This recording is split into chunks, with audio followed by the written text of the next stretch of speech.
Hello everyone, welcome back to Thrifted Living. My name is Kieran and welcome to a brand new series that I would like to call History Crafting.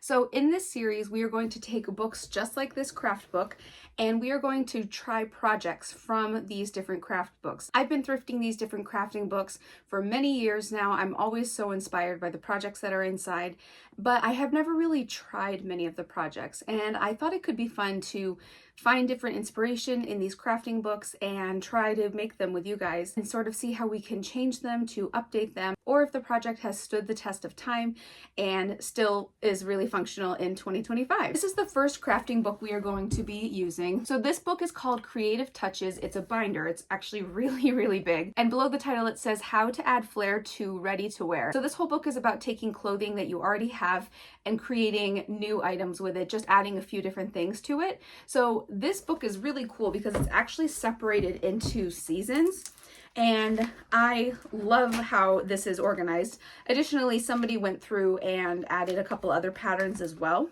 But if you can see here on the front, on the table of contents, it has all of these different holidays and different seasons that you can create fashion for. Since it's almost springtime and since it's almost St. Patrick's Day, we are going to create a really fun St. Patrick's Day top. So let me share with you where it is. Oh, here it is.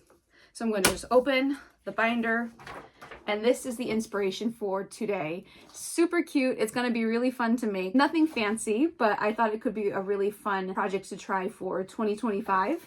On the back, it has instructions and the pattern as well. So I'm just going to try it and see how it looks.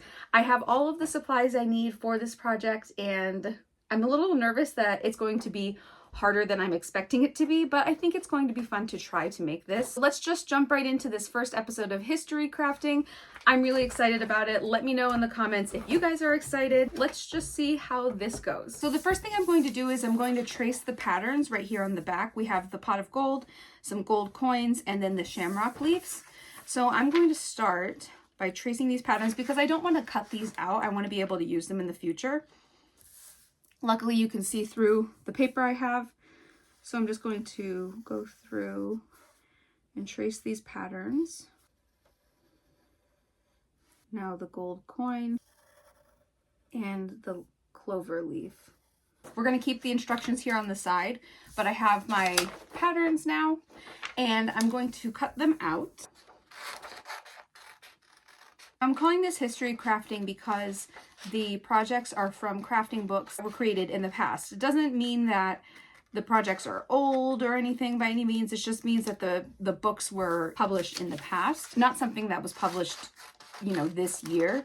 I want things that were made a while ago because fashion changes and interests change, and I just want to be able to highlight the projects that were trendy in the past, and I just want to see if they hold up in 2025. 3 parts of the pattern cut out. I found this white t-shirt that I bought at Dollar Tree.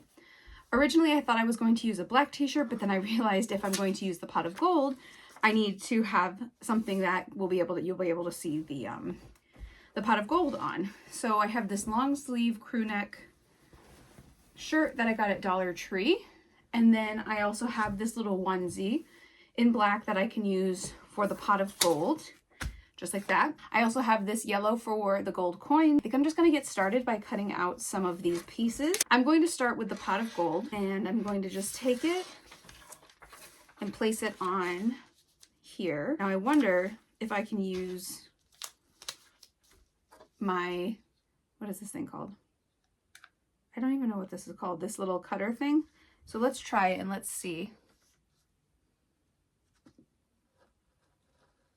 So it looks like it did cut out a little bit.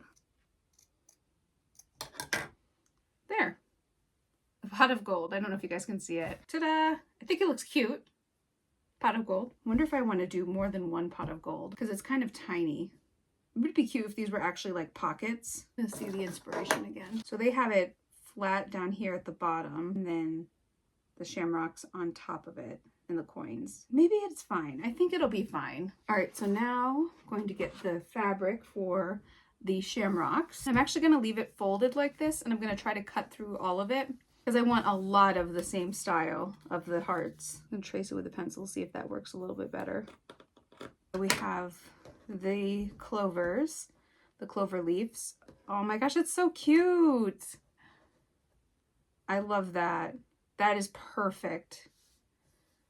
That's going to look so perfect on this shirt. So we have two little clovers. Let's put them on the shirt just to see what they look like with the little pot of gold. Yeah, that looks really good. Oh, and you can do different colors in the leaves. That's a good idea. I didn't even think about that. Like each part of the clover could be a different color.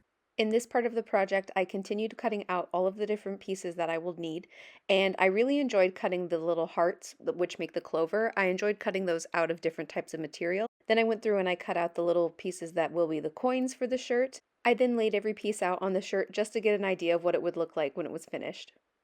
To attach the pieces of fabric to this shirt, I am using a spray called Aleene's Fabric Fusion Spray. I'm going through and applying a little bit of this spray to each piece and then I'm sticking it onto the shirt. One good thing about this product is I was able to adjust it when needed. So if I made a mistake and put something down in a way that I didn't mean to, I was able to remove it and then just fix it as needed. So I just went through and I attached every single piece using this spray adhesive. I'm going to use the puffy paint now to decorate around the sides of these little shapes. I think it looks really cute. I'm going to look at the pattern again just to sort of see. Looks like they traced the outline of each heart and then added a little detail to the coins. They also added a little stem to the shamrock. This is the value pack of the puffy paint. I think that adhesive actually worked really well. The spray adhesive. I'm really happy with how it turned out. The only thing I'm a little nervous about is I think that maybe it might not be completely dry, but it kind of has like leaked through a little bit so you can see it. It might just be that it's not completely dry. This is the part I think is going to be fun. I hope at least. So I'm gonna do green around the shamrocks, like a dark green, I think. I have the dark green first. I'm just going to go around. Oh, this is fun. I really like doing this. Uh-oh, I smeared it a little bit. Definitely going to have to let it dry for a while to do the little stem. No!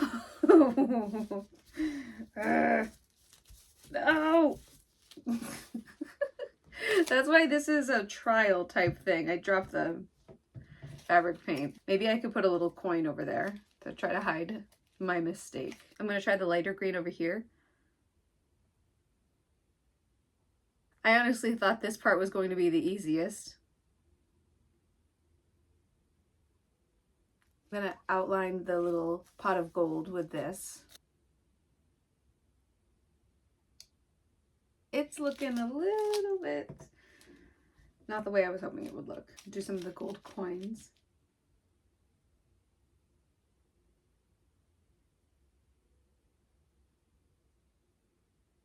These look like Pringles. I think that the fabric glue is adding like an extra like dimension to it, but I feel like it just looks sloppy, which I always struggle with when I'm crafting. I have a hard time getting it to look finished. And I think that has a lot to do with the fact that I'm not patient at all. No! My gloves got paint on the rest of my shirt. No! You guys are probably sitting there watching this being like, yeah, like, how do you not see what you're doing? Maybe I could cover it with little like dots of silver glue. The last one just made a mess already. Oh my gosh. I thought this was going to be an easy first project for this series, but evidently I was wrong. It says to let this dry for like 4 hours. So I will give it plenty of time to dry. All right, it's done. It looks okay. Definitely made a bit of a mess on parts of it, but I'm gonna let it dry and see how it looks. Oh well, I gave it my best. So let me take the camera. I will share with you what it looks like a little more closely. Looking at it from a step back, it really doesn't look bad. I did have a couple spots where I accidentally got paint on the shirt, but it's to be expected when you're trying something new. So yeah, I'm just gonna let it dry for 4 hours and then I will try it on and let you guys see what it looks like. And this right here is an example of where the adhesive is sort of staining the fabric. I'm wondering if it just needs to dry, but hopefully it will look nice once it's all dry. It's been about 2 hours since I let this start drying, and it definitely still is a little sticky. I'll show you with a pencil. I just touched it right here. And as you can see, it's still pretty wet. It's not wet to the point where like it'll stick to the pencil. Oh, I guess a little bit. Yeah, it's still pretty wet. They said 4 hours to dry, but this is what I'm talking about. So I used that spray adhesive and it looked like it worked on some of the fabric, but it looks like for some reason this green, this darker green, it decided to almost stain. I'll still give it some time to dry. It was like that on the pot right here, but that seems to have gone away. Didn't do it on the yellow either, so I don't know. But I'm just gonna keep letting it dry. I really wish I didn't have these 2 stains on it, but it's okay. It happens when you're trying to craft with a new product. I'm just gonna let it dry. I'm actually going to go to a St. Patrick's Day dinner, so that's a perfect, I wish I had it done in time to wear it there. Perfect time for me to be making this right now, so I will check back in a little bit. So it's a few hours later, and this is what the shirt looks like.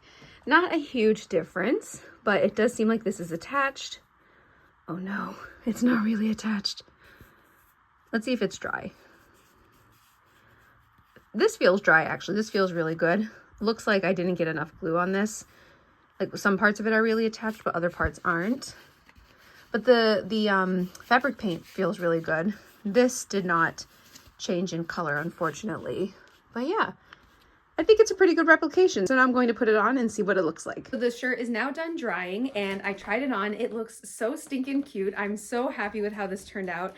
At certain points during this project, I definitely was thinking it really wasn't going to work, but I love how this looks. I think it's so cute and I'm really proud of myself that I didn't give up and I just kept trying. So let me move the camera so you can see it a little better. So here's a closer look at the shirt. I love the little pot of gold down here in the corner. I love how the shamrocks have different kinds of fabric on them. So there are some spots of paint. Unfortunately, I had paint on my gloves that ended up getting on the shirt, but that's okay. These things happen. I love the little gold coins as well. I think they're really cute. I wish that I had like sparkly gold fabric paint. So I think that would have been a really fun addition, but I think it looks cute. I don't know. What do you guys think of it? I'm really happy with it. This is my first time using fabric paint.